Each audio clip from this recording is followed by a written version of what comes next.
সে কওমের সন্তান, সে কেন জামাতে যোগ দেয়? একবারও কি ভাবছেন? কওমি উলামায়ে কেরাম যারা আছেন, মুহিবুল্লাহ বাবুনগরী সাহেব সহ, সাজিদ সাহেব সহ যারা আছেন, একবারও কি ভাবছেন কেন তারা সেদিকে যায়? তারা তো জানে তারা জামায়াত ইসলামের মধ্যে সমস্যাগুলো আছে, তাদের আকীদায় সমস্যা আছে, তারা সাহাবায়ে কেরামদেরকে নিয়ে বিভিন্ন ধরনের কথাবার্তা বলে। কেন যায়? বোঝা দরকার। এখনো কেন বোঝেন না? তারা যুবক, তাদের শরীরে রক্ত টকবক করে, তারা চায় কিছু করতে, কিন্তু কিছু করার রাস্তা নাই, প্ল্যাটফর্ম নাই। আপনারা পারেন নাই জাতিকে সেটা উপহার দিতে। কওমে উলামায়ে কেরাম, আমাদের মুরব্বীরা যারা আছেন, সেই প্ল্যাটফর্ম আপনারা তৈরি করতে পারেন নাই। শুধু বলবেন যে রাজনীতিতে আমরা জড়াই না, রাজনীতি করা ভালো না। সাবধান, কেমনে বলবেন এই কথা? আল্লাহ পাক রব্বুল আলামিন কোরআনে বলছেন, লাকাদ কানা লাকুম ফি রাসূলিল্লাহি উসওয়াতুন হাসানা। রাসূলের মধ্যে রয়েছে তোমাদের জন্য শ্রেষ্ঠ নীতি। আর শ্রেষ্ঠ নীতিকেই তো রাজনীতি বলা হয়। যে নীতিটা শ্রেষ্ঠ তাকেই তো রাজনীতি বলা হয়। সেই প্ল্যাটফর্ম তৈরি করতে পেরেছেন আপনারা? আজকে আমি কওমির সন্তান হয়ে বলি, মানুষ ভুলের ঊর্ধ্বে না। সমস্যা প্রত্যেকটা দলের মধ্যে রয়েছে, প্রত্যেকটা গোষ্ঠীর মধ্যে রয়েছে।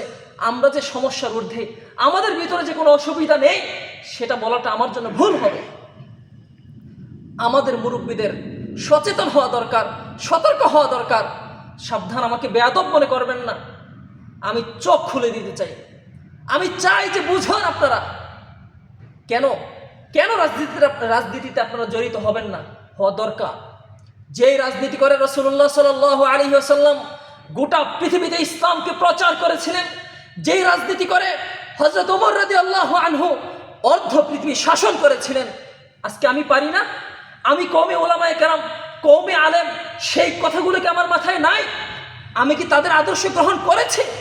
কোথায় করলাম? সারা দিন শুধু চিল্লাফাল্লা করলাম, রাসূলের হাদিস পড়ে সারা জীবনটা কাটিয়ে দিলাম, কোরআন পড়ে, তাফসীর পড়ে জীবনটা অতিবাহিত করলাম। আমার ভিতরে আজ পর্যন্ত সেই উপলব্ধি আসে না, আজ পর্যন্ত সেই বুঝটা আসলো না। কোন আদর্শে, কোন কারণে, কিভাবে, কোন পথে, কোন পদ্ধতি, কোন প্রক্রিয়া অবলম্বন করে রাসূল পৃথিবী শাসন করেছিলেন, হযরত ওমর গোটা অর্ধজাহান শাসন করেছিলেন, কোথায় সেই অনুভূতিকে আমার কোরআন, আমার হাদিস আমার ভিতরে দিতে পারে নাই? সারা জীবন বলা হলো জামায়াত ইসলামীতে যোগ দেওয়া যাবে না, সেখানে যাওয়া যাবে না, তাদের এই সমস্যা আছে মানলাম, আলহামদুলিল্লাহ আছে, কিন্তু আমি যাব কোথায়? আমি যে যুবক, আমার রক্ত যে গরম, আমি যে চাই ইসলামের জন্য কিছু করতে, আমার সেই প্ল্যাটফর্ম কোথায়? আমার ঘরে যখন খাবার না থাকবে, আমি তো চুরি করবই। হালাল যদি না থাকে, হারামটা তো অটোমেটিক মানুষ গ্রহণ করবে। এই জন্য কওমে উলামায়ে কেরামের কাছে, নেতৃত্ব পর্যায়ের যে সমস্ত উলামায়ে কেরাম আছেন, তাদের কাছে আমার বিনীত অনুরোধ, আপনারা কওমি সন্তানদের জন্য হালাল খাবারের ব্যবস্থা করে দেন, ভালো উত্তম চরিত্রের রাজনীতির ব্যবস্থা করে দেন। হারাম খাওয়ার জন্য কওমির সন্তানরা আর যাবে না, কিন্তু হারাম খাবারের দিকে তখনই যাবে যখন আপনারা হালাল খাবারের ব্যবস্থা করতে পারবেন না। আর হালাল খাবারের ব্যবস্থা যদি না করেন, এ বিষয়ে যদি আপনারা মাথা না ঘামান, যদি চিন্তা ফিকির না করেন, জেনে রাখেন কেন আপনারা নেতৃস্থানীয় পর্যায়ে থেকে এই সন্তানদের জন্য হালাল খাবারের ব্যবস্থা করলেন না, ব্যবস্থা করার চিন্তা ফিকির করলেন না। আল্লাহর দরবারে জবাব অবশ্যই দিতে হবে। যদি আপনারা হালাল খাবারের ব্যবস্থা করতে না পারেন, হালাল রাজনীতির ব্যবস্থা করতে না পারেন, দায়িত্ব ছেড়ে দেন, আমি বলবো না।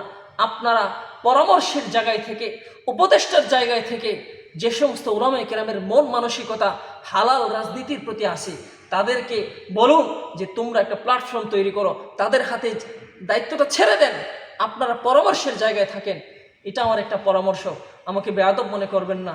আল্লাহ পাক রব্বুল আলামিন আমাদের সকলকে বোঝার তৌফিক দান করুন, আমিন।